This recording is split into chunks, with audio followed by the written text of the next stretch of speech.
സമയം ഉണ്ടാകാൻ കോൺകാഫ് രാജ്യങ്ങളിലാണ് കളി നടക്കുന്നത്. America, Mexico, Canada. അപ്പൊ ടൈമിന് മാസം ഇന്ത്യയും അവരുമായിട്ട് ഒരു 12-13 മണിക്കൂർ ഡിഫറൻസ് ഉണ്ട് ടൈമിന്. അപ്പൊ അവിടെ ലൈവ് നടക്കുമ്പോൾ വൈകുന്നേരം കളി ഇവിടെ അടുത്ത നേരം കൊടുക്കുമ്പോൾ കിട്ടുള്ളൂ. അങ്ങനത്തെ ഒരു പ്രശ്നമാണ്. ഇപ്പൊ 4 വർഷമൊക്കെ വിടവ് നീക്കി 4 വർഷത്തുള്ള കളിയാണല്ലോ. അപ്പൊ ആവേശം തീർച്ചയായിട്ടും കൊടുക്കണം. കാരണം നമ്മള് 4 വർഷത്തുള്ള കളിയാണ്. അപ്പൊ ഇഷ്ട ടീമുകൾ ഓരോരുത്തരുണ്ടാകുമല്ലോ പല രാജ്യങ്ങളും. അങ്ങനെ പോയി പിന്നെ 4 വർഷത്തുള്ള കളിയാണല്ലോ. അപ്പൊ ഉറക്കം പോകാനും പ്രശ്നമില്ലാന്ന് എന്റെ അഭിപ്രായം. ബ്രസീലിന്റെ കളി എന്ന് പറഞ്ഞാല് ഒരു ലാറ്റിൻ അമേരിക്കയിൽ തപ്പിത്തെറിഞ്ഞ് വരുന്ന ടീമേനി ബ്രസീൽ. ഇപ്പൊ കാർലോസ് ആഞ്ചലോട്ടി എന്ന് പറഞ്ഞ കോച്ചിനെ തിരിച്ചു വിളിച്ചു ബ്രസീൽ ഫെഡറേഷൻ. അപ്പൊ അതിനോട് ഒരുപാട് മാറ്റം ബ്രസീലിൽ സംഭവിച്ചിരുന്നു. പിന്നെ 2 ദിവസം മുമ്പ് മൊറോക്കോയോട് പരാജയപ്പെട്ട ആഫ്രിക്കൻ നാഷണൽ കപ്പിൽ ചാമ്പ്യന്മാരാണ് മൊറോക്കോ. സെനഗലിനെ ടൈം മേക്കറിൽ പരാജയപ്പെടുത്തിയ ടീമാണ് മൊറോക്കോ. സെനഗലും ശക്തനാണ്. അപ്പൊ മൊറോക്കോ ചില്ലറക്കാരല്ല. മുഹമ്മദ് വഹാബി എന്ന് പറഞ്ഞ കോച്ചാണ് അവന്റെ കോച്ച് ഇപ്പൊ വന്നതാണ്. അപ്പൊ അസ്രഫ് ഹക്കീമി ഒക്കെ ഉൾക്കൊള്ളുന്ന ടീം ശക്തമായ ടീമാണ്. പിന്നെ ചെറിയൊരു പ്രശ്നം എന്ന് പറഞ്ഞാല് മൊറോക്കോ നെയ്മർ ഒന്നും കളിച്ചില്ല ബ്രസീലിന് വേണ്ടിയിട്ട്. അപ്പം ബ്രസീൽ അടുത്ത കളി ഒരു സ്കോട്ട്ലൻഡും എയ്ത്തിയാണ് ആ ഗ്രൂപ്പിലുള്ളത്. സ്കോട്ട്ലൻഡ് യൂറോപ്പ് രാജ്യമാണ്. എയ്ത്തി കോൺകാഫ് എന്ന് വലിയ രാജ്യമാണ്. അപ്പൊ എയ്ത്തി കുറച്ച് ദുർബലായി നമുക്ക് കാണാം. പക്ഷെ മറ്റൊരു എഴുതി തള്ളാൻ പറ്റില്ല സ്കോട്ട്ലൻഡിന്റെ. അപ്പൊ ആ മത്സരം നെയ്മർ വന്നിട്ട് 2ാം റൗണ്ടിൽ കടക്കുന്ന പ്രതീക്ഷ കടത്തി കഴിഞ്ഞാൽ പിന്നെ അവിടുന്നാട്ട് ഈ യഥാർത്ഥ ടീമിൽ മുട്ടുമ്പോൾ അവിടുന്ന് എങ്ങനെയാണ് കാർലോസ് ആഞ്ചലോട്ടി കൊണ്ടുപോകണമെന്ന് കണ്ടറിയാം.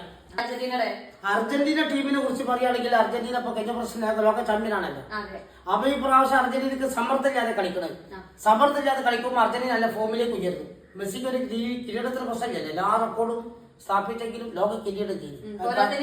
അതെ അല്ല ഖത്തർ ലോകകപ്പോടുകൂടി വിടവ് നികത്തി ലോക കിരീടം തടി.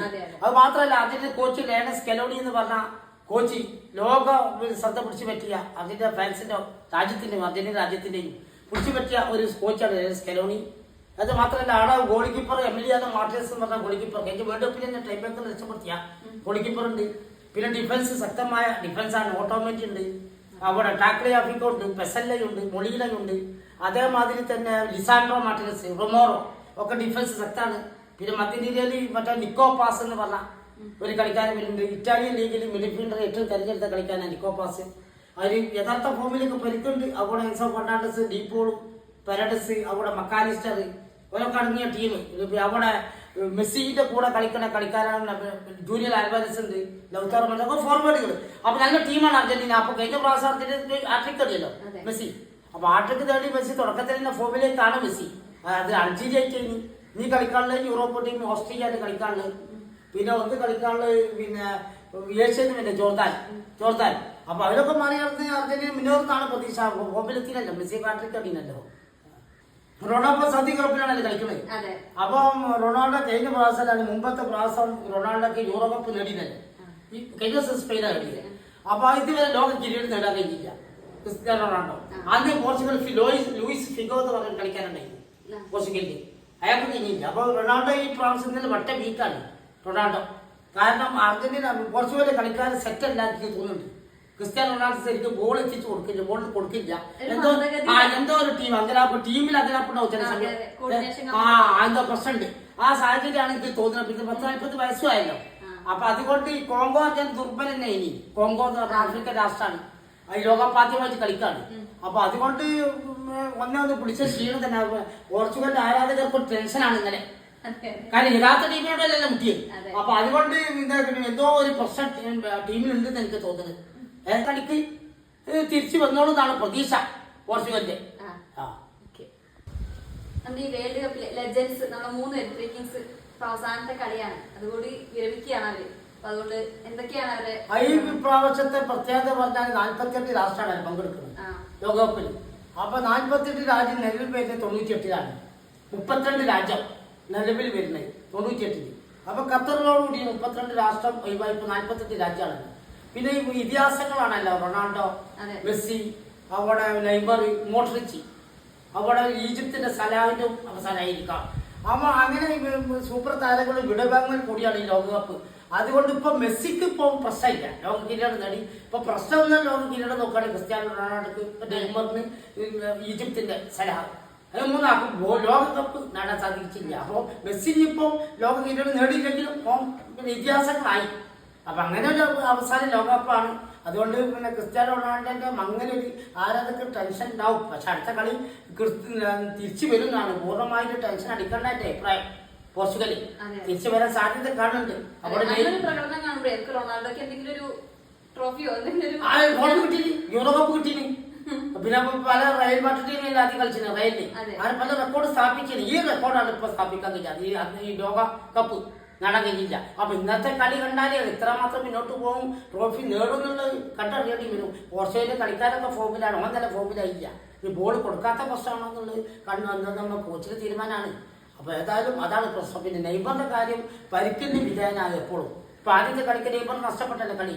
അടുത്ത കളി പിന്നെ നെയ്മറിന് കളിക്കാൻ കയ്യട്ടിയാണ്. കാരണം സ്പോട്ടിലേക്ക് ആയിട്ടാണ് തോന്നുന്നത്. അതായാലും നെയ്മർ ഇറങ്ങുന്ന തോന്നുന്നത്. അപ്പൊ നെയ്മർ യഥാർത്ഥത്തിലല്ല. പക്ഷെ ഇവർക്ക് ബെസിക്ക് പ്രശ്നമില്ല. അങ്ങനെ ഒരു ടെൻഷൻ ഇതിഹാസങ്ങൾ വിടവാങ്ങൽ കൂടിയാണ്. 39 വയസ്സായി. അങ്ങനെയാണ്. നമുക്ക് എംബാപ്പയുടെ 26. അപ്പൊ നമുക്ക് അതിന് മെസ്സിയോട് ആകുമ്പോ മെസ്സിക്ക് വേണ്ടിയിട്ടാണ് അവർ കളിക്കുക. മെസ്സിയുടെ നമ്മുടെ ഈ വേൾഡ് കപ്പിലെ ലെജൻസ് നമ്മളെ 3 എൻട്രിക്കിങ്സ് ഇപ്പൊ അവസാനത്തെ കളിയാണ്. അതുകൂടി വിരമിക്കുകയാണ് അവര്. അപ്പൊ അതുകൊണ്ട് എന്തൊക്കെയാണ് അവരെ ഈ പ്രാവശ്യത്തെ പ്രത്യേകത പറഞ്ഞാൽ 48 രാഷ്ട്രമാണ് പങ്കെടുക്കുന്നത് ലോകകപ്പിൽ. അപ്പൊ 48 രാജ്യം നിലവിൽ വരുന്നത് 98ലാണ്. 32 രാജ്യം നിലവിൽ വരുന്നത് 98.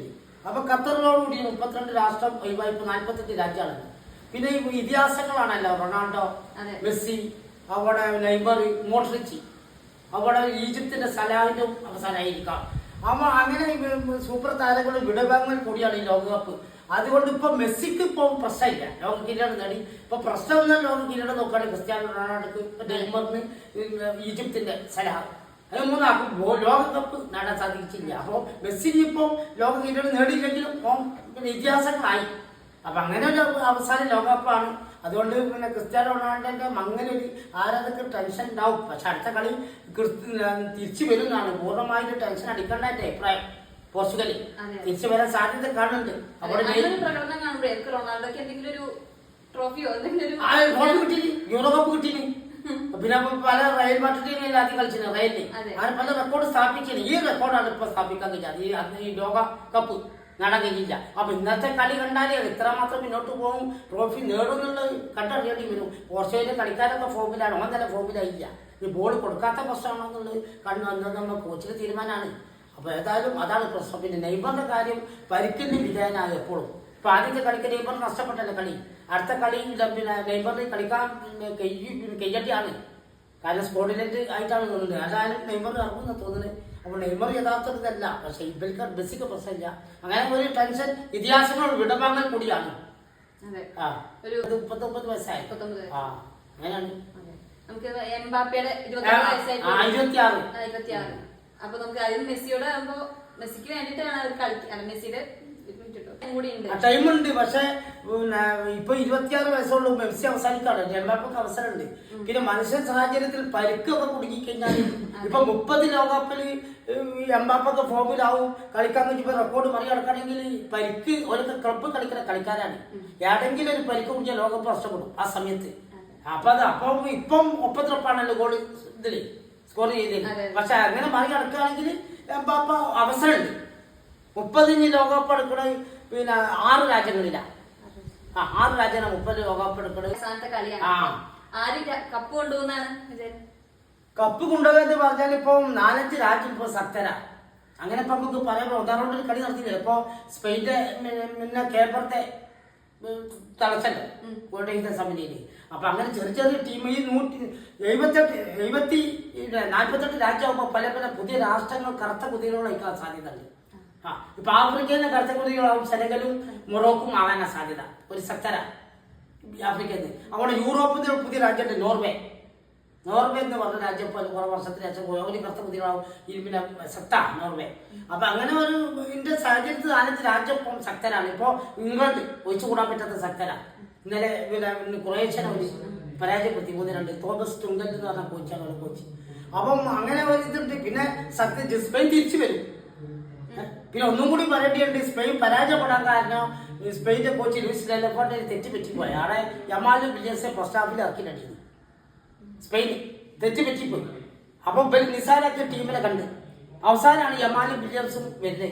അപ്പൊ കളിയുടെ ഗതി മാറി സ്പെയിന്റെ. പക്ഷെ സമയം ഉണ്ടായില്ല. ഇയാൾ 100% തെറ്റാണ് ഇത് സ്പെയിൻ കോച്ച് ചെയ്തത്. യഥാർത്ഥ കളിക്കാരെ ഇറക്കിയിട്ട് 2-3 സ്കോർ ചെയ്തിട്ട് സ്പെയിൻ പിൻവലിക്കണം. ഇയാൾ പിൻവലിച്ചില്ല. അപ്പൊ സ്പെയിൻ ശക്തനാണ്. പിന്നെ തിരിച്ചു വരും. പിന്നെ ഒഴിച്ചുകൂടാത്ത ടീമാണ് ഫ്രാൻസ്. ഫ്രാൻസ് നല്ല ശക്തരാണ്. പിന്നെ ദസാംസാണ് ഫ്രാൻസിന്റെ കോച്ച്.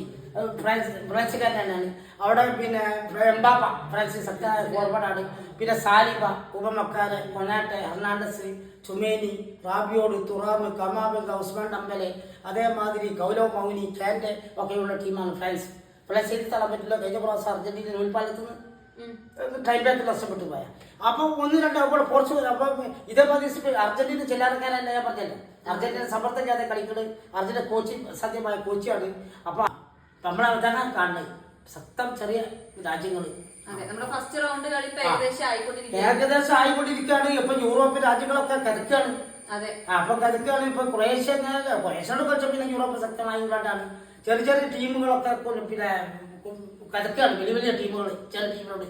ഇപ്പൊ 2ാം റൗണ്ടില് ഈ ശക്തമായ പാരമ്പര്യമുള്ള യൂറോപ്യൻ രാജ്യങ്ങളൊക്കെ തിരിച്ചു വന്നിട്ട് അപ്പൊ ശക്തി ആർജിക്കുമ്പോൾ നമുക്ക് പിന്നെ പൂർണ്ണമായിട്ട് സംസാരിക്കാം. ഇപ്പൊ തുടങ്ങിയിട്ടേ ഉള്ളൂ. നമുക്കിപ്പോ ഫസ്റ്റ് റൗണ്ട് കളി കഴിഞ്ഞു. നമ്മൾ ഈ റൊണാൾഡോന്റെ കളി ഏകദേശം ഒരു മന്ദഗതിയിലാണ്. റൊണാൾഡോ കളിച്ചത്. റൊണാൾഡോന്റെ കളിക്ക് റോബർട്ടോ മാർട്ടിൻസ് എന്ന് പറഞ്ഞ കോച്ചാണ്. ഒരു കോച്ച് ബെൽജിയത്തിന് കോച്ചിന് കഴിഞ്ഞ പ്രാവശ്യം. അതാണ് പോർച്ചുഗൽ കോച്ച് ഇപ്പോ. പക്ഷെ അയാൾക്ക് പിന്നെ ടീം എന്തോ സെറ്റാകാത്ത പ്രശ്നമോ അവർ തമ്മിൽ ബന്ധത്തിന് കുറവ് എന്തോ പ്രശ്നം കാണുന്നുണ്ട്. അർജന്റീന കളിക്കാർ ലാൻസ്കലോണി അല്ല ബന്ധമാണ് കളിക്കാർ തമ്മിൽ. അപ്പൊ അത് പ്രധാനപ്പെട്ട ഘടക. കോച്ചും കളിക്കാരായിട്ട് നല്ല ബന്ധമാണ്. ചെറിയ പല പല രാഷ്ട്രത്തിൽ നിന്ന് ഒരു രാഷ്ട്രത്തിലെ കളിക്കാരെ പല സ്റ്റേറ്റിലുള്ള കളിക്കാരാണ്. ഒരു രാജ്യത്തിലെ കളിക്കാരാണ്. പക്ഷെ ആ രാജ്യത്തെ സ്റ്റേറ്റിലുള്ള കളിക്കാരായിരിക്കും പല സ്റ്റേറ്റ്. ഇപ്പൊ നമ്മള് ഇന്ത്യ കളിക്കാണെങ്കിൽ പഞ്ചാബുകാര്, കേരളക്കാര്, അതേമാതിരി ഉത്തർപ്രദേശ്, അതേ പല സ്റ്റേറ്റ് അവിടെ ഉണ്ടാവുമല്ലോ.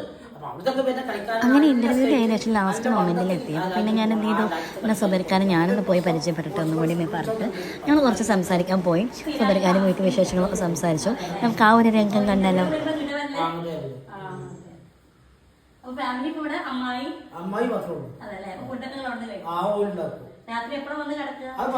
അർജന്റീന ഫാനായിട്ടുള്ള സുബൈർഖാനോട് ഞാൻ അർജന്റീന ടീം അഥവാ തോറ്റു കഴിഞ്ഞാൽ എന്തായിരിക്കും അവസ്ഥ എന്ന് ചോദിച്ചപ്പോൾ സുബൈർഖാന്റെ മറുപടി രസകരമായിരുന്നു. അത് ഉൾക്കൊള്ളാൻ കഴിയാത്തറിയില്ല. എനിക്ക് ഉൾക്കൊള്ളാൻ കഴിയും. കാരണം കഴിഞ്ഞ പ്രാവശ്യം വേൾഡ് ചാമ്പ്യൻ ആയാലോ. അപ്പൊ തുടർച്ചയായിട്ട് കിട്ടൂല കപ്പ്. അപ്പൊ സെമിയിലെ ക്വാർട്ടറിലൊക്കെ എത്തിയാൽ അത് മതി. അപ്പൊ ടെൻഷനൊന്നുമില്ല. പിന്നെ വേറൊന്ന് പറയാണ്ട്, ഈ അർജന്റീന മെയിൻ ആൾക്കാരോട് പറയാനുള്ള കൂടുതൽ നമ്മൾ അധികം ആഗ്രഹിച്ചു കഴിഞ്ഞാൽ പരാജയപ്പെട്ട അപ്പൊ പരാജയം ജയി ലോകത്തിന്റെ 2 തട്ടാണ്. എല്ലാ ടീമും ജയിക്കൂല, ഒരു ടീം ജയിക്കുള്ളൂ. അപ്പൊ അർജന്റീന കളിയാണ് എല്ലാവരും ജയിക്കാനാ വരുന്നത്. അപ്പൊ അഥവാ തോറ്റാലും ഒരിക്കലും അർജന്റീന ഫാൻസിന് പറയുന്നത് ടെൻഷൻ അടിക്കരുത്. ഇനിയും കളി വരും. അതെ. അപ്പൊ സ്പോർട്സ് സ്പിരിറ്റ് ആയിട്ട് എടുക്കുക. ഇൻസ്റ്റാഗ്രാമില് പല എന്താ പറയാ കളിക്കാരും കുറെ വാക്ക് തർക്കങ്ങളൊക്കെ ഫുട്ബോൾ സീസൺ ആയി കഴിഞ്ഞാൽ സുബൈർക്കാക്ക് ഭയങ്കര തിരക്കാണ്. ചാനലുകാരുടെയും യൂട്യൂബുകാരുടെയും ഒക്കെ തിരക്കാണ്. സുബൈർക്കാക്ക് ഒരു യൂട്യൂബ് ചാനൽ പോലും ഇല്ല കേട്ടോ. അപ്പം ഞാൻ യൂട്യൂബ് ചാനൽ എന്തുകൊണ്ട് തുടങ്ങിക്കൂടാ എന്ന് ചോദിച്ചപ്പോൾ സുബൈർക്കാന്റെ മറുപടിയാണ്. പക്ഷെ ഇങ്ങനത്തെ ഒരു ബെനിഫിറ്റ് കൂടി ആവട്ടെ വിചാരിച്ച് യൂട്യൂബ് ചാനൽ തുടങ്ങുക. ഫുട്ബോൾ സീസൺ ആയി കഴിഞ്ഞാൽ പിന്നെ ചാനലുകാരുടെയും യൂട്യൂബുകാരുടെയും റിപ്പോർട്ടർക്കാരുടെയും ഒരു വരവ് തന്നെ കേട്ടോ. അപ്പം ഞങ്ങൾ പോയൊരവസ്ഥ കണ്ടില്ലേ, അതേപോലെ. പക്ഷേ ഞാൻ സുബൈർക്കാട് ചോദിച്ചൊരു ചാനലൊക്കെ തുടങ്ങുകയാണെങ്കിൽ നിങ്ങൾ സ്വന്തമായിട്ടൊരു യൂട്യൂബ് ചാനൽ ഉണ്ടാവുകയാണെങ്കിൽ ഒന്നും കൂടി റീച്ചും കാര്യങ്ങളൊക്കെ ആവും. അതുപോലെ നിങ്ങൾക്ക് ഒരുപാട് വരുമാന മാർഗ്ഗമായല്ലോ. പക്ഷേ സുബൈർക്കാർക്ക് അതിനൊന്നും വല്ലാതെ ഇൻട്രസ്റ്റ് ഇല്ല എന്നുള്ളതല്ല, ആൾ തുടങ്ങിയിട്ടില്ല. ഇൻഷാ അല്ലാഹ് തുടങ്ങണം. ഇപ്പം ഇങ്ങനെ പോട്ടെ എന്നുള്ളൊരു മൈൻഡാണ്. എന്തായാലും ആളൊരു ജെന്യൂൻ പേഴ്സണാണ്, ഒരു സാധു മനുഷ്യൻ. എന്തായാലും അടിപൊളിയാണ്. അങ്ങനെ എന്തായാലും ഞങ്ങൾ ഇൻ്റർവ്യൂ കഴിഞ്ഞ് അവിടെ നിന്ന് പിന്നെ തിരിച്ചു പോന്നു. എന്തായാലും സുബൈർക്ക് അടിപൊളിയാണ്. ഇന്നത്തെ ഫുട്ബോളുകാരുടെ ഒരു ഹരം കൂടിയാണ്. ഇതുപോലുള്ള ആളുകൾ നമ്മുടെ കേരളത്തിൽ ഇന്നും നമ്മുടെ മലബാർ ഏരിയയിൽ ഇപ്പോഴും നിലവിലുണ്ട് എന്നുള്ളതാണ് യഥാർത്ഥം. അപ്പോൾ ഇന്നത്തെ വ്ളോഗ് ഇത്രയേ ഉള്ളൂ ഗൈസ്. അപ്പോൾ സുബൈർക്കാനെ കാണാൻ കഴിഞ്ഞാലും സംസാരിക്കാൻ കഴിഞ്ഞാലും ഒരുപാട് സന്തോഷം. അപ്പോൾ നമ്മുടെ മെസ്സിക്ക് 1000 ഹാപ്പി ബർത്ത്ഡേ ആശംസകൾ. Tata bye bye.